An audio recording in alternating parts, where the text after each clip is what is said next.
Chers élèves, avant de commencer, suivez-moi sur Facebook et n'oubliez pas de cliquer sur le bouton s'abonner, le bouton. Bonjour, chers élèves, les premières années sciences maths français et aussi sciences maths arabe. Dans cette vidéo, je vais traiter l'ensemble des parties d'un ensemble, c'est-à-dire je vais suivre le cours et les exercices et les exemples sur le chapitre concernant les ensembles. On a déjà parlé de l'inclusion, on a parlé du complémentaire. Maintenant, je vais parler de l'ensemble de parties d'un ensemble. Exemple, soit E égale l'ensemble 1, 2, 3. Quelles sont les parties, c'est-à-dire les parties qui sont incluses dans E? Il y a l'ensemble vide. L'ensemble vide, c'est une partie c'est un ensemble qui ne contient aucun élément, donc il est inclus dans n'importe quel ensemble. Donc c'est une partie de n'importe quel ensemble, l'ensemble vide. Il y a les cinglotants, c'est-à-dire les parties qui sont formées par un seul élément, soit 1, soit 2, soit 3. Donc il y a 3 cinglotants. Il y a les paires, c'est-à-dire les parties qui sont formées de 2 éléments. 1, 2, 1, 3, il y a 2, 3. Et il y a l'ensemble qui est formé de 3 éléments. Et dans un ensemble, on n'a pas le droit de répéter les éléments. Donc, les parties de E sont l'ensemble vide, le singleton 1, singleton 2, singleton 3, c'est-à-dire on utilise bien sûr les accolades, et la paire 1, 2, la paire 1, 3, la paire 2, 3, et l'ensemble plein, l'ensemble E qui est 1, 2, 3. Définition générale. Une remarque ici, vous avez un ensemble, donc ici il y a un espace. Définition, soit E un ensemble non vide. L'ensemble de toutes les parties de E est appelé ensemble de parties de E et on le note P de E. P, c'est l'initiale de partie. On a quelques indications, ou bien des propriétés. Donc P de E, c'est quoi? C'est l'ensemble des A tel que A est inclus dans E, c'est-à-dire toutes les parties de E. Ça, c'est la représentation de l'ensemble de parties d'un ensemble en compréhension. Quand est-ce qu'une partie appartient à P de E? Donc A appartient à P de E, équivalent, j'ai déjà signalé partie. A appartient à P de E, elle est équivalent à A, elle est incluse dans E. Donc ça, c'est très intéressant. Un élément de P de E, c'est une partie de E. A, c'est petit a appartient à E, comme le 1, le 2, le 3 ici. Alors le singleton A, c'est un élément de P de E. Et dans mon exemple que je viens de traiter, quel est l'ensemble P de E? P de E, c'est l'ensemble vide, singleton 1, singleton 2, singleton 3, la paire 1, 2, la paire 1, 3, la paire 2, 3, et aussi vous avez la partie 1, 2, 3. Il y a combien de parties ici? Il y a 1, 2, 3, 4, 5, 6, 7, 8. Et c'est, en général, si un ensemble est formé de 3, de n éléments, alors le nombre de parties, c'est 2 à la puissance n. Dans ce cas-là, vous avez 2 à la puissance 3 égale 8 parties. 8 parties, bien sûr, de E. Si vous avez un ensemble qui est formé de 4 éléments, le nombre de parties, c'est 2 à la puissance 4, c'est 16. S'il est formé de 4, 5 éléments, c'est 2 à la puissance 5. Et d'une manière générale, si l'ensemble contient n éléments, le nombre de parties, c'est 2 à la puissance n, pour être sûr que vous avez terminé toutes les parties que vous avez. Je passe maintenant à grand 3, intersection, réunion et différence, c'est-à-dire différence de deux ensembles. Et je commence par intersection de deux ensembles. On sait que si vous avez deux ensembles que je schématise par les diagrammes de Venn, c'est un diagramme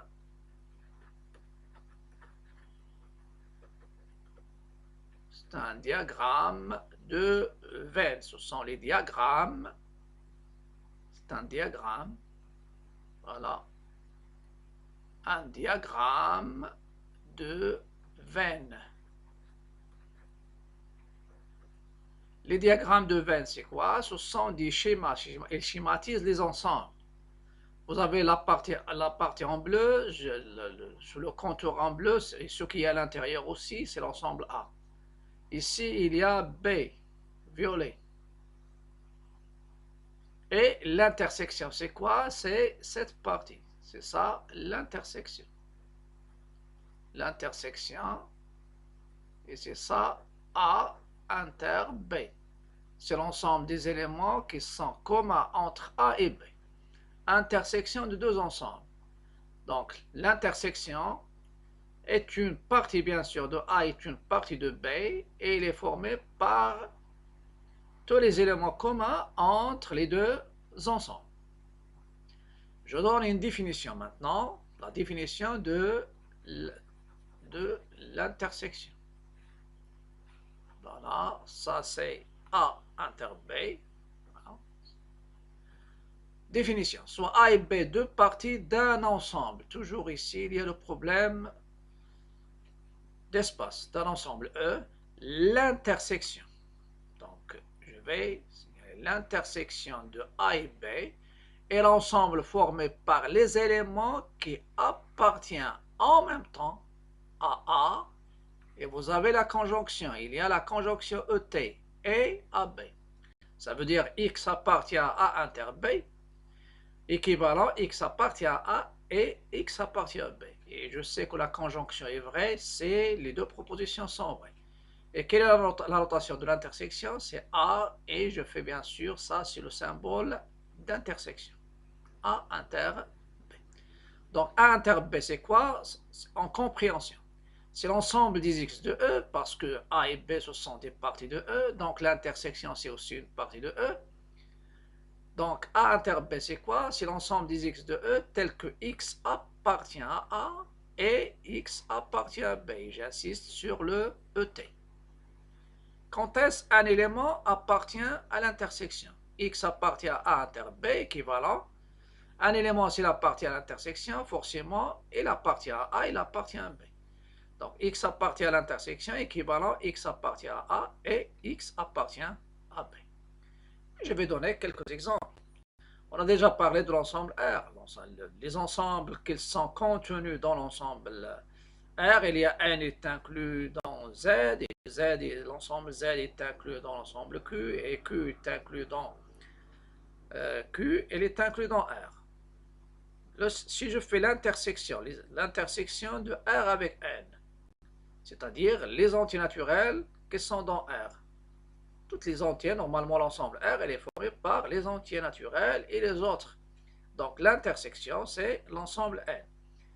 R avec le vide. Il n'y a aucun élément. Normalement, le vide, il ne contient aucun élément. L'intersection d'un ensemble avec le vide, il donne le vide. Si je prends l'intervalle moins 4, je prends l'intervalle ici, moins 4 plus, donc vous avez moins l'infini, et vous avez plus l'infini. L'intervalle moins l'infini 4. C'est ça l'intervalle moins l'infini 4. Et si je fais l'intersection de cet intervalle avec l'intervalle 0 plus l'infini. 0 plus l'infini. Je l'assure d'une autre couleur. La partie assurée deux fois, c'est l'intersection. Donc l'intersection, c'est 0,4. On a déjà parlé des intervalles, surtout en tronc commun. C'est A est égal à les ensembles finis. Moins 1, moins 3, 1, 3, 5. Et B, c'est moins 4, 3, 4, 5. Je vais cocher quels sont les éléments qui sont communs entre A et B. Moins 1, non. Moins 3, non. Vous avez 1, non. Il y a 3. Dans les deux, il y a 3. Il y a 5. Donc l'intersection, c'est la paire 3, 5.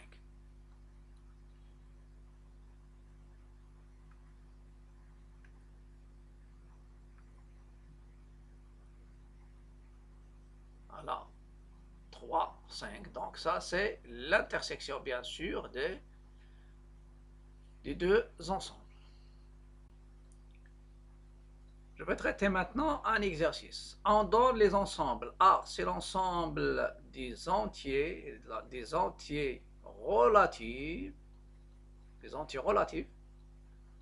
n appartenant à z, tel que n plus k divise 3. Et B, l'ensemble des x de z, ça veut dire les entiers relatifs qui sont notés x ici, tel que valeur absolue de 2x moins 4 est inférieur ou égal à 8. Donner en extension A, B et l'intersection. Donc, je vais déterminer les ensembles en extension et après l'intersection.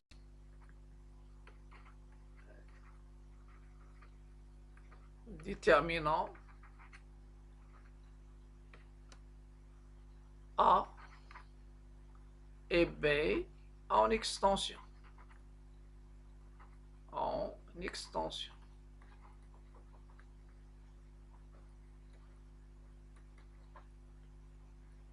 Les deux ensembles en extension. Voilà. Je prends le premier qui est l'ensemble A. Voilà. On a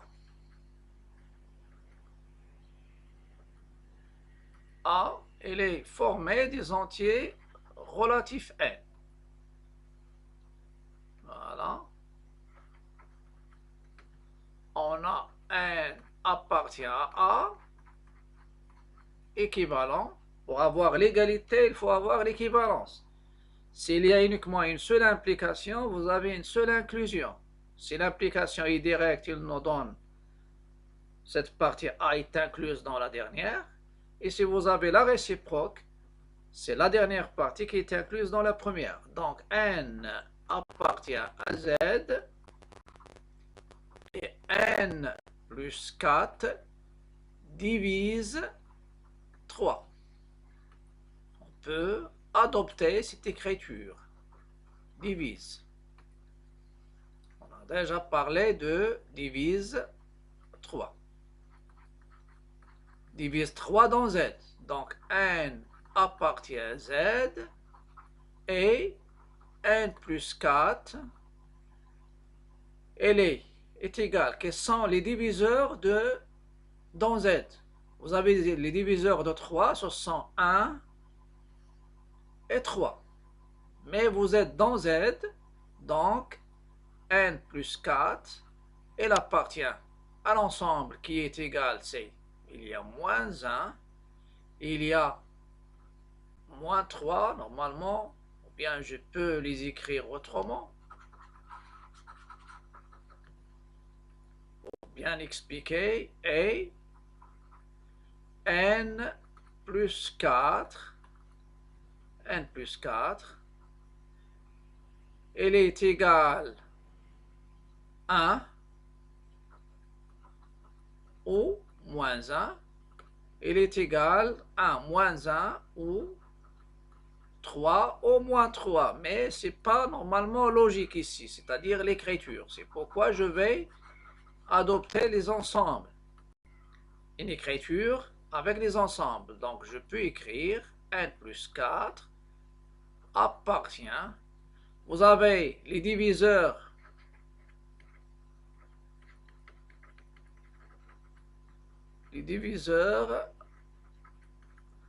de 3 dans z sont moins 3, moins 1, 1, 3. Et si vous êtes dans l'ensemble n, c'est uniquement 1, 3. Donc c'est pourquoi je vais écrire moins 3, moins 1, 1, 3. Et ceci, ça va me donner, donc il y a la condition n appartenant à z. Donc n appartient à z et n plus 4. Normalement ici, vous avez n plus 4. Il peut être égal à moins 3. Donc, vous pouvez ajouter ce que je vais faire maintenant. Je vais ajouter moins 4. Je vais ajouter moins 4 aux éléments de tous les éléments. Si j'ajoute ici moins 4, ça me donne n. Moins 3, moins 4, c'est moins 7. Vous avez moins 5. Vous avez après moins 3. Et vous avez moins 1. D'où l'ensemble A, c'est quoi? Je vais revenir sur cette partie. Donc, l'ensemble A, c'est moins 7, moins 5, moins 3, moins 1. Je vais expliquer un peu ici. Vous avez n plus 4 égale moins 3. Ça vous donne n plus 4, n égale à moins 3 moins 4 égale à moins 7. C'est un entier relatif. C'est n plus 4 égale moins 1. Je résous une équation dans Z. Donc ça va me donner moins 4 moins 1, c'est moins 5. Il appartient à Z. Et ainsi de suite. Ça vous donne les résultats. Donc vous pouvez procéder autrement. Vous pouvez dire n soit n appartenant à Z, on a n plus 4 divise 3, donc n plus 4 égale 3 égale à 1, ou n plus 4 égale à 3, et puisqu'on est dans Z, je peux ajouter n plus 4 égale à moins 3, ou n plus 4 égale moins 1.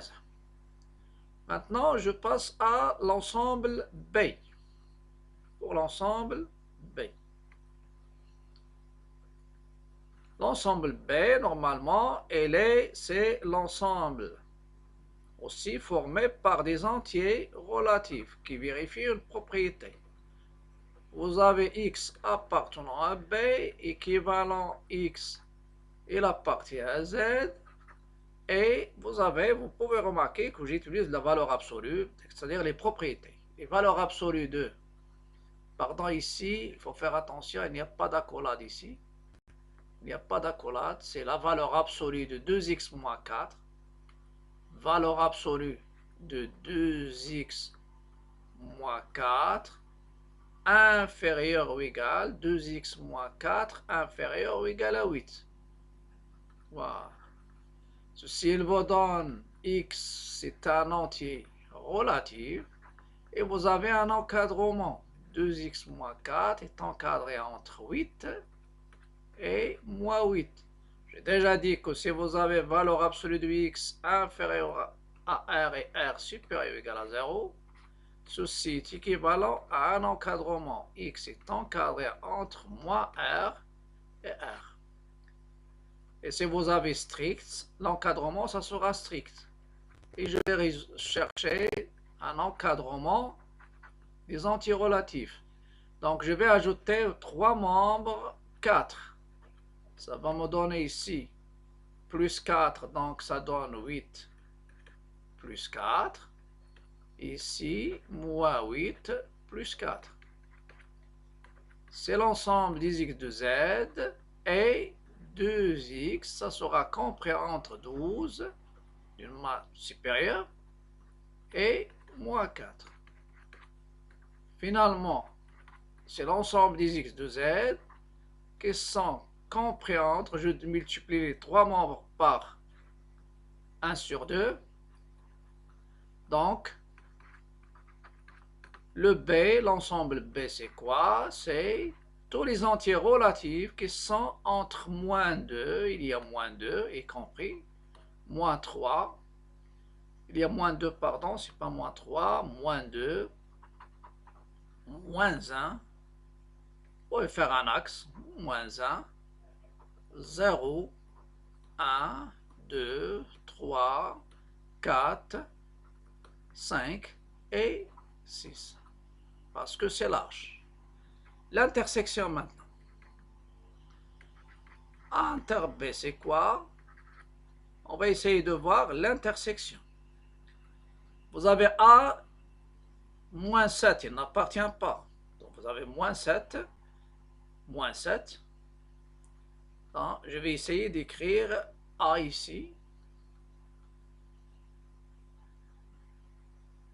A, vous avez A, c'est moins 7, moins 7, moins 5, moins 3, moins 1.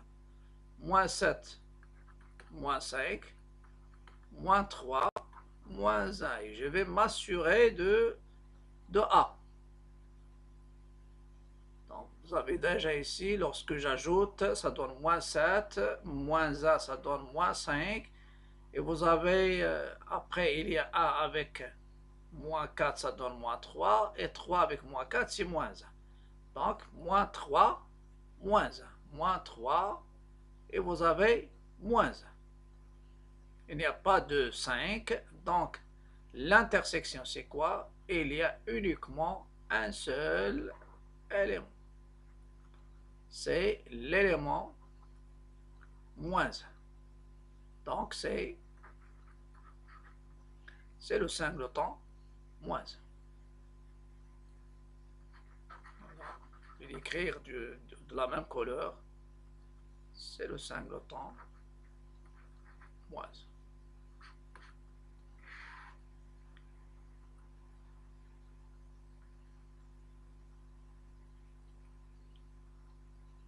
Après, je vais passer aux propriétés des propriétés qui sont immédiates. Donc, lorsque je prends deux parties, A, ça c'est la partie A, celle-ci c'est la partie B, et ça c'est l'intersection. L'intersection c'est cette partie, c'est A inter B. Vous avez A inter B, c'est B inter A. On dit que l'intersection, elle est commutative. Donc ça, c'est l'intersection. L'intersection, c'est commutatif. A inter E, il est égal à A, puisque ces deux ensembles ils sont inclus d'un ensemble qui est l'ensemble E. Tous les éléments de A, ce sont des éléments de E. Donc, A inter E, c'est A. A inter le vide, c'est le vide. A inter A, c'est A. A inter sont complémentaires, c'est le vide. Parce qu'il n'y a pas d'élément qui est dans A et dans A bar. Donc, dans ce cas-là, il y a normalement l'intersection de A avec A bar, c'est le vide. L'intersection est une partie de A et une partie de B. Parce que l'intersection, c'est une partie de A, elle est incluse dans A, elle est incluse dans B. Cinquièmement, si A est inclus dans B, alors l'intersection, c'est A. On va la démontrer dans la vidéo qui vient prochaine. Donc, si A est inclus dans B, tous les éléments de A, ce sont des éléments de B, donc l'intersection, ça sera A. Et il y a aussi une propriété de l'associativité. C'est-à-dire que je peux changer les parenthèses lorsqu'il y a l'intersection. Celle-ci, je vais la démontrer aussi. A inter B. Donc, celle-ci, c'est aussi les propriétés de logique. C'est à vous d'utiliser les propriétés de logique pour démontrer que A inter B inter C, c'est-à-dire il y a les parenthèses, c'est A inter B, le tout inter C. Ça veut dire que je peux déplacer les parenthèses. Donc celle-ci, je vais la démontrer aussi. Donc avant de vous quitter, je vous invite à cliquer sur le bouton s'abonner. N'hésitez pas aussi, n'oubliez pas de liker, partager et commenter. Et à la prochaine vidéo.